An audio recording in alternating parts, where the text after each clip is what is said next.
Good morning, class 11th students. So today we are going through this video to understand about the first chapter, that is India location, from the part B of your textbook of geography.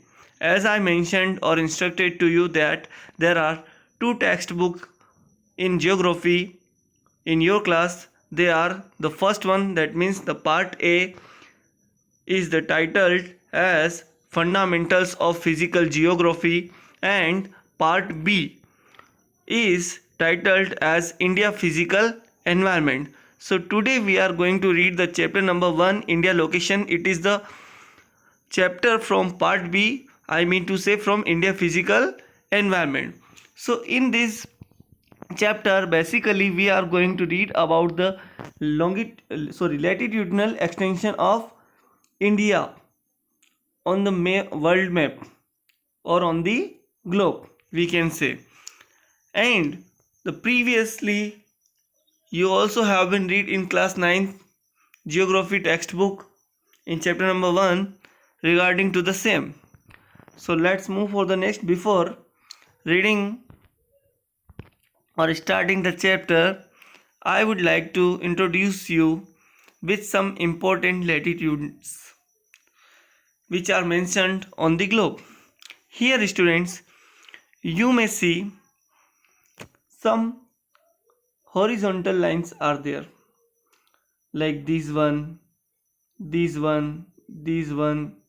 Okay, so these horizontal lines are known as latitudes. Okay, they are of 180 in numbers, 90 in northern hemisphere and 90 in southern hemisphere. So here the portion you are able to see in red color is torrid zone और tropical zone और equatorial zone. इसको हम torrid zone, tropical zone और equatorial zone कहते हैं, जो red colour से आपको मेंशन किया जा रहा है. उसके बाद जो जोन्स हैं, टेम्परेट जोन दोनों ही हेमिस्फीयर में आपको दिख रहा है. ओके, नॉर्दर्न हेमिस्फीयर में भी दिख रहा है और सदर्न हेमिस्फीयर में भी दिख रहा है. तो नॉर्दर्न हेमिस्फीयर में जो टेम्परेट जोन है वो नॉर्थ टेम्परेट जोन हो गया, ये नॉर्दर्न टेम्परेट जोन हो गया. और सदर्न हेमिस्फीयर में जोन है वो जो टेम्परेट जोन है वो सदर्न टेम्परेट जोन या साउथर्न टेम्परेट जोन हो गया या साउथ टेम्परेट जोन हो गया. बात एक ही, ठीक है, डायरेक्शन के अकॉर्डिंग. ऐसा क्यों? क्योंकि इक्वेटर जो कि 0 डिग्री लेटीट्यूड है वो अर्थ को 2 इक्वल पार्ट्स में डिवाइड करता है. यहाँ से आप जब पोल की तरफ बढ़ते हैं, यानी पोल एरियाज की तरफ बढ़ते हैं, from equator to pole areas अगर हम जाते हैं, तो क्या होता है स्टूडेंट्स, ये जो लेटीट्यूड्स हैं, इनकी लेंथ क्या होती है, डिक्रीज होती जाती है, यानी कम होती जाती है. यानी आई मीन टू से इक्वेटोरियल रीजन पर, यानी जहाँ पर अर्थ का सबसे बड़ा डायमीटर है, जिसको हम बोल सकते हैं जो सबसे बड़ा फुल सर्कल है अर्थ के अराउंड, जो कि इमेजनरी है, वहाँ पर उसकी हाइट सबसे ज़्यादा या लेंथ सबसे ज़्यादा. उसके बाद के जो लेटीट्यूड्स हैं टुवर्ड्स द पोल्स, यानी पोल एरियाज की तरफ जब हम आगे बढ़ते हैं, तो इनकी जो लेंथ है वो डिक्रीज होती जाती है हाइट बढ़ने के साथ साथ. ओके, ऐसा ही सदर्न हेमिस्फीयर या साउथ में भी होता है.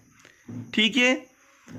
अब जो ट्रॉपिकल जोन नॉर्दर्न हेमिस्फीयर में वो नॉर्थ ट्रॉपिकल जोन या नॉर्दर्न ट्रॉपिकल जोन, जो ट्रॉपिकल जोन साउथ में यानी इक्वेटर के नीचे यानी इक्वेटर के साउथ में है, वो जो है सदर्न ट्रॉपिकल जोन या साउथ ट्रॉपिकल जोन होगा, ट्रॉपिकल जोन हो जाएगा. ओके, और जो ब्लू कलर से आपको शो किया गया है ये है फ्रीजिड जोन और पोलर जोन, जिसकी लोकेशन है जो 66.5 degree south to 90 degree south and 66.5 degree north to 90 degree north. ये जो ब्लू कलर में आपको शो किया गया, ये पोलर जोन या फ्रीजिड जोन होते हैं. तो अब आपका क्वेश्चन होगा ना, your question will be that like sir आप ये क्यों पढ़ा रहे और what the message you want to deliver to us. So students, my reply will be कि ये आपको इसलिए बता रहा हूँ मैं यहाँ पर कि आप ये समझें कि ये अर्थ के वो रीज़न है जो according to the temperature, on the basis of temperature divide किए गए हैं या क्लासीफाई किए गए हैं। टेम्परेचर के बेसिस पर हमने इन एरियाज़ को क्लासीफाई कर दिया है। जो टोरिड जोन है, जो रेड कलर में जो जोन दिख रहा है वो ट्रॉपिकल जोन है, जिसे हम टोरिड जोन भी कहते हैं और इक्वेटोरियल जोन भी बोलते हैं, इक्वेटर की वजह से उसके नाम से। ये हॉट होता है या एक्सट्रीमली हॉट होता है, यानी अर्थ के इन एरियाज़ में सबसे ज़्यादा टेम्परेचर आपको देखने को मिलेगा। ये बात आपने क्लास 6 में ही पढ़ी होगी, आपके टीचर ने बताया होगा। And if we talk about the temperature of temperate zones in both the hemisphere, I mean to say north temperate zone and south temperate zone, then we will find that the temperature is a little bit decreased in these region। यानी यहाँ पर moderate temperature होता है, यानी torrid zone में extreme temperature होता है, यानी बहुत ज़्यादा एक्सट्रीमली हॉट टेम्परेचर होता है, यानी यहाँ पर सबसे ज़्यादा हॉटनेस होती है अर्थ के दूसरे जोन के कंपेरिजन में। और टेम्परेट जोन में जो है क्या होता है, एवरेज टेम्परेचर होता है, यानी ना तो एक्सट्रीमली हॉट होता है ना ही एक्सट्रीमली कोल्ड होता है, यानी बहुत ज़्यादा ठंडा भी नहीं बहुत ज़्यादा गर्म भी नहीं। और अगर बात करते हैं हम पोलर जोन की या frigid zone, and if you do talk about the polar zones और frigid zone, then we got it that these zones are extremely cold, और we can say harsh cold climatic conditions are found in these zones. इन zones में harsh climatic conditions found की जाती है। Okay, तो आप समझ गए होंगे कि ये जोन्स जो है on the basis of temperature या on the basis of temperature divide किए गए हैं। तो टेम्परेचर का बेस क्या है, उसका सोर्स क्या है, सनलाइट। ऑब्वियसली अर्थ पर जो है टेम्परेचर का सोर्स क्या है, सनलाइट है। ओके स्टूडेंट्स, यहाँ पर एक बात हो रही है कि सन की सरफेस एरिया का जो टेम्परेचर होता है ना, वो अर्थ की जो सबसे इनर मोस्ट लेयर होती है, कोर, वहाँ पर उतना ही टेम्परेचर होता है जितना सन की सरफेस का टेम्परेचर होता है। समझे आप, यानी हमारी अर्थ इतना हीट जो है एब्जॉर्ब कर लेती है सनलाइट से, इतनी गर्म हो जाती। नाउ अब आप समझ गए होंगे कि इंपॉर्टेंट लेटीट्यूड्स कौन कौन से हैं। तो 0 डिग्री इक्वेटर, ये एक ही है। अब 23.5 डिग्री 23.5 नॉर्थ बोल दीजिए, 23.5 डिग्री नॉर्थ बोल दीजिए, बात एक ही है। It is known as Tropic of Cancer, in Hindi karka rekha. इसके अपोजिट आप देखें तो 23.5 degree south, it is called Tropic of Capricorn और मकर रेखा। Tropic of Capricorn is known as makar rekha. Again 66.5 degree north या 66.5 degree north is known as Arctic Circle, Arctic Ocean is there, उसके नाम पर है। फिर 66.5 degree south is known as Antarctical circle, Antarctica continent के थ्रू पास होने की वजह से। Okay, and the northern most latitude is known as 90 degree north, that is known as north pole. Okay, and in south 90 degree south is known as south pole. Now ये तो बात हो गई आपके राइट पोर्शन की। अब हम बात कर रहे हैं लेफ्ट पोर्शन, यानी ये जो येलो कलर्ड एरो आपको शो किए गए, ये येलो कलर्ड एरो क्या शो कर रहे हैं, ये येलो कलर्ड एरो जो है आपको टेम्परेचर शो कर रहे हैं, एवरेज टेम्परेचर कितना होता है। तो आप देखिए इक्वेटोरियल रीजन में +26 डिग्री सेल्सियस होता है, मतलब इससे ज़्यादा ही रहेगा ऑलवेज। ओके, एक एवरेज टेम्परेचर की बात कर रहे हैं। आप बोलेंगे सर ठंड में तो इतना नहीं होता सर, 5 डिग्री पे भी पहुंच जाता है। Tropic of Cancer Ujjain district से पास होती है जो 23.5 डिग्री नॉर्थ है। आप बोलेंगे उज्जैन के महितपुर से पास होती है सर, तो वहाँ से फिर ये वहाँ तो सर सर्दियों में टेम्परेचर जो है वो 8 डिग्री तक भी चला जाता है, 12 डिग्री भी चला जाता है, और बहुत ज़्यादा हो तो सर 5-6 डिग्री तक भी आ जाता है। तो फिर +24 हम बोल रहे हैं। ये एक एवरेज टेम्परेचर की बात हो रही है। सीजनल चेंज जब होता है तब टेम्परेचर डिक्रीज इंक्रीज होता है, वो एक अलग बात होती है। लेकिन एक एवरेज टेम्परेचर जो रिसीव होता है अर्थ के किसी पर्टिकुलर एरिया में या किसी जोन में, जिसके बेसिस पर उस जोन को डिवाइड किया गया है फॉर, मतलब ज़्यादातर मतलब उसका जो मेजरमेंट किया जाता है नंबर ऑफ डेज के अकॉर्डिंग अगर हम काउंट करते हैं, तो बेसिकली वहाँ पर आपको जो है मेनली +24 डिग्री सेल्सियस टेम्परेचर ही मिलेगा। कहाँ पर, ट्रॉपिक ऑफ कैंसर वाले रीजन। आप देखिए तो 26 degree plus 26 degree Celsius temperature कहाँ पर होगा? ट्रॉपिकल जोन में। ट्रॉपिक ऑफ कैंसर और ट्रॉपिक ऑफ कैप्रिकॉर्न पे आपको कितना टेम्परेचर आपको देखने को मिल रहा है? Plus 24 degree Celsius. और इधर ट्रॉपिक ऑफ कैप्रिकॉर्न पर प्लस 22 डिग्री सेल्सियस। ओके, अब अगर हम बात करते हैं टेम्परेट जोन और पोलर जोन की बात करते हैं, तो 90 डिग्री नॉर्थ पोल पे तो आपको जो है -7 डिग्री सेल्सियस टेम्परेचर आपको एवरेज मिलेगा।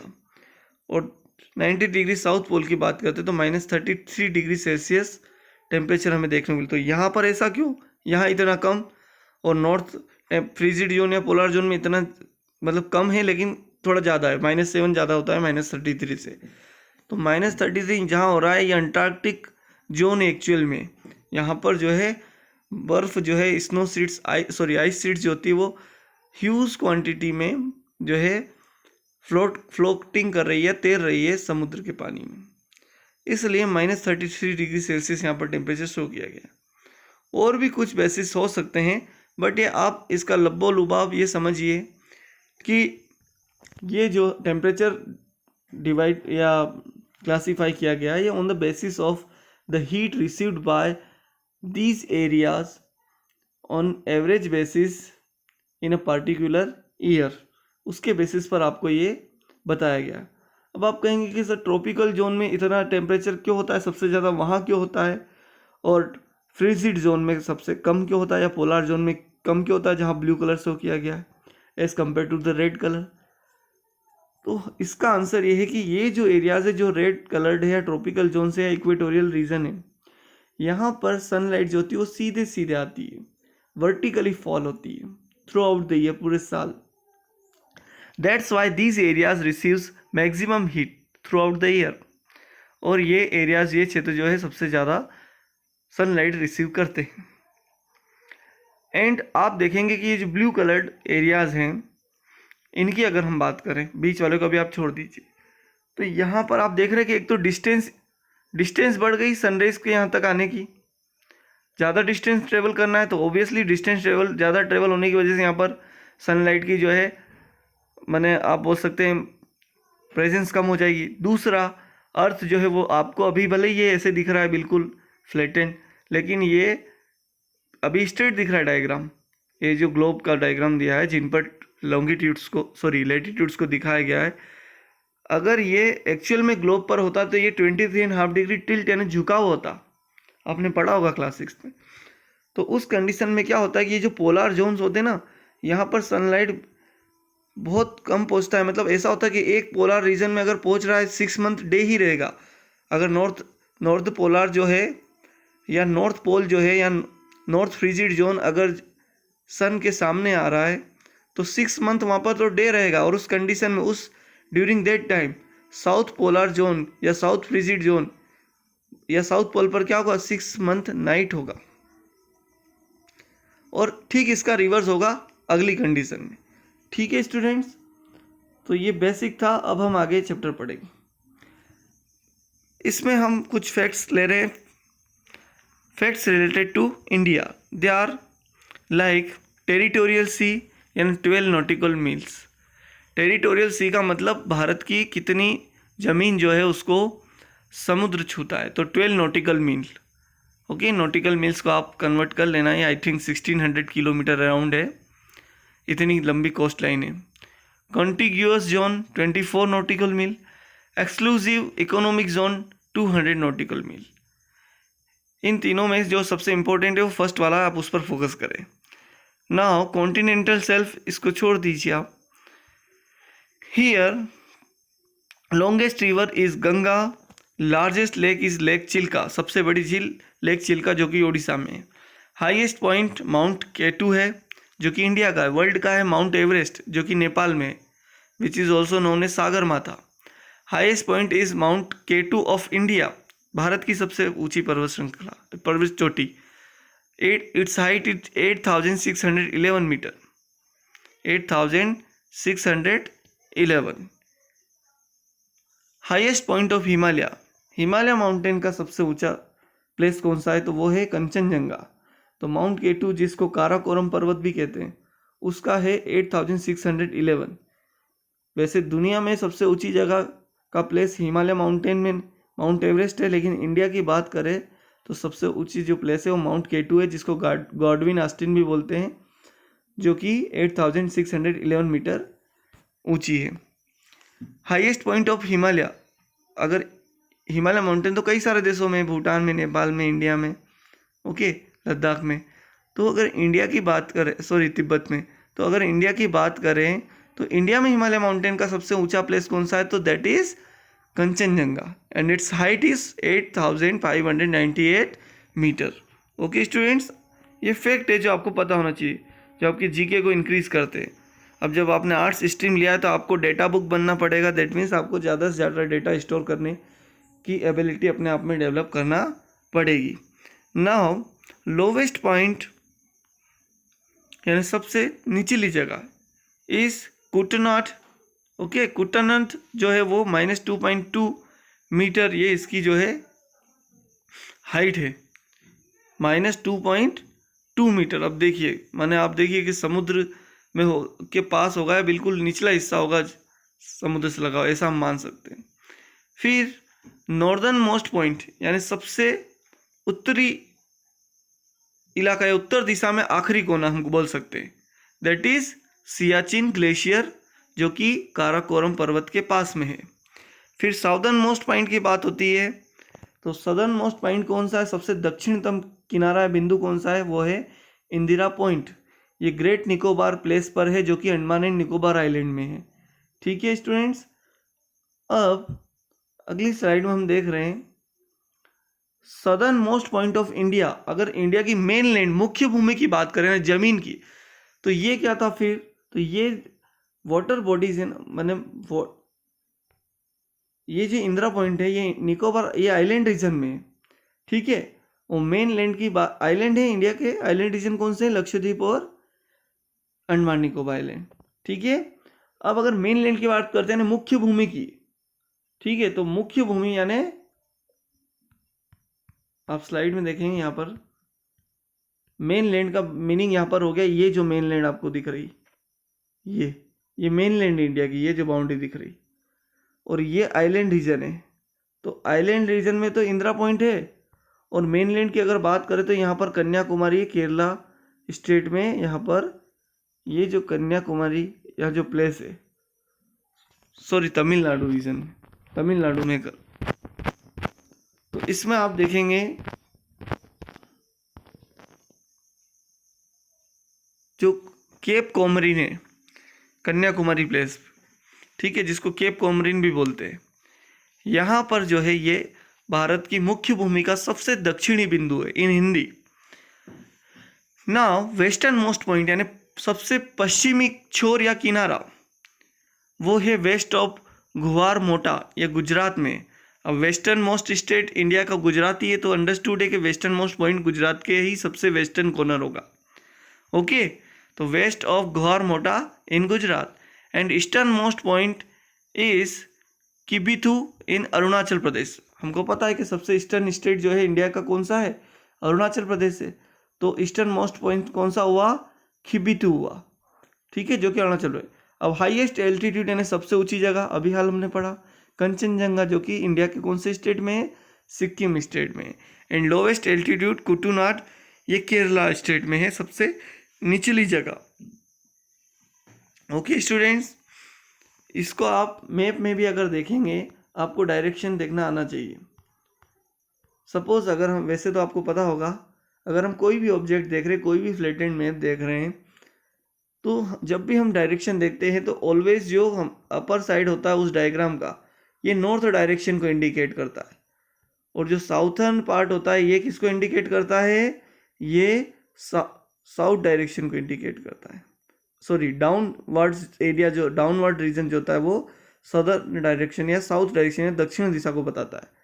और जो आपका लेफ्ट हैंड होता है ये किसको इंडिकेट करता है, ये वेस्ट डायरेक्शन को इंडिकेट करता है। और जो आपका राइट हैंड साइड होता है वो किसको इंडिकेट करता है, ईस्ट डायरेक्शन को इंडिकेट करता है। ओके स्टूडेंट्स, तो आप देख रहे हैं वेस्ट में कौन सा प्लेस है, कौन सा स्टेट है, गुजरात।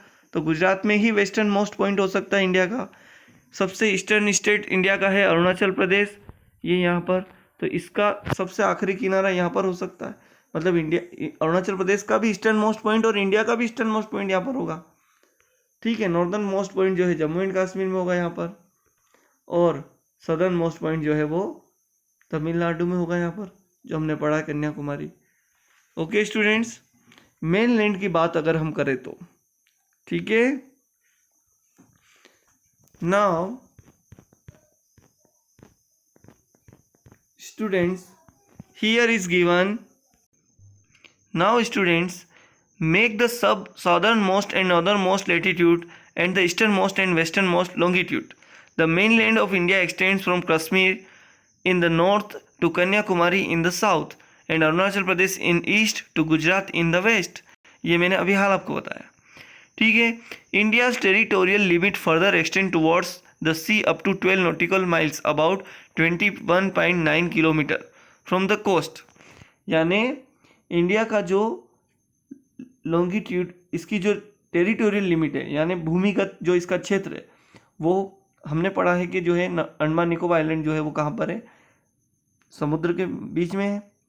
तो वो जो है कितने किलोमीटर, 21.9 किलोमीटर दूर जो है यहाँ से है, वो भी इंडियन मेनलैंड मतलब इंडियन लैंड का ही पार्ट है। Now our southern boundary extends up to 6 degree 45 north latitude in the bay of Bengal. Let us work out implications of having such a vast longitudinal and latitudinal extents. The latitudinal and longitudinal extents of India are roughly about 30 degrees, where the actual distance measured from north to south extremity is 3214 kilometre. यानी north से south तक की length कितनी है, लंबाई कितनी है India की, 3214 kilometre. And east to west कितनी है, 2933 किलोमीटर इसका एक्सटेंशन है या एक्सपांस है। What is the reason for this difference? ये डिफरेंस क्यों है, लेंथ और विड्थ में इतना डिफरेंस क्यों है कि 3214 और 2933 में डिफरेंस क्यों है? इसका आंसर क्या करेंगे, क्या क्या रीज़न हो सकता है? So the answer is that this difference is based on the fact that the distance between two longitude decreases toward the poles, whereas the distance between the two latitude remains the same everywhere। यानी latitudes तो कहीं पर भी हो, उनमें कभी भी difference नहीं आता, उनकी डिस्टेंस घटती बढ़ती नहीं है।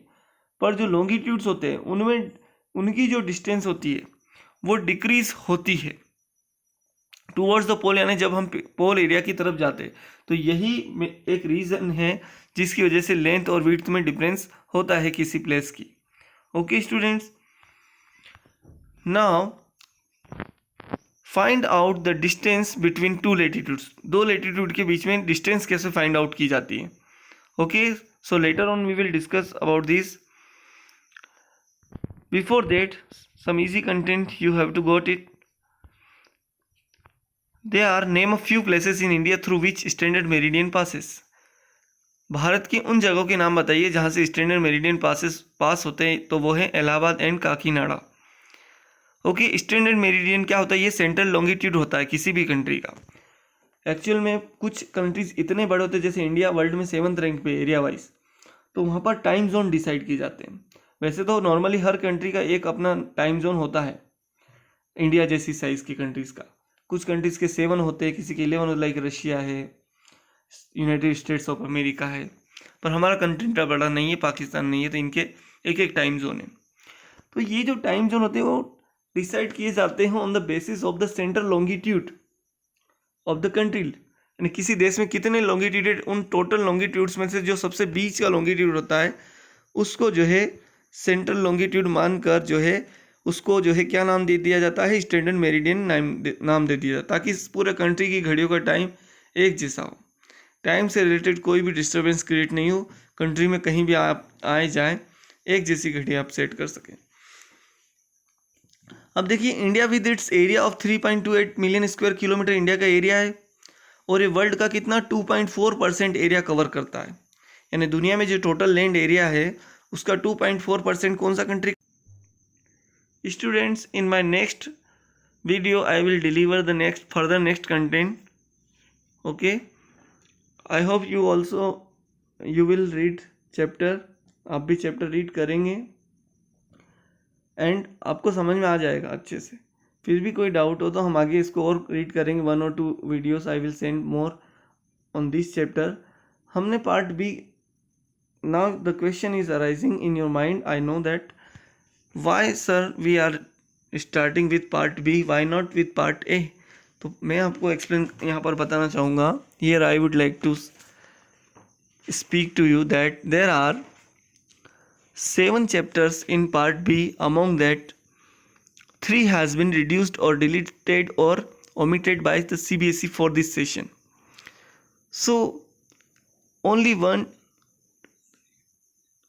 4 chapters are remaining to us. तो ये हमारा जल्दी फिनिश हो जाएगा, इसलिए हम इसको जो है पहले पिकअप कर रहे हैं। ओके स्टूडेंट्स, उसके बाद हम जो है पार्ट ए में जाएंगे जिसमें कि नंबर ऑफ चैप्टर्स ज़्यादा है। ओके स्टूडेंट्स, तो आप भी चैप्टर को रीड करिए अच्छे से, थोड़ा बुक से, तो आपको और अच्छे से समझ में आएगा। Thank you.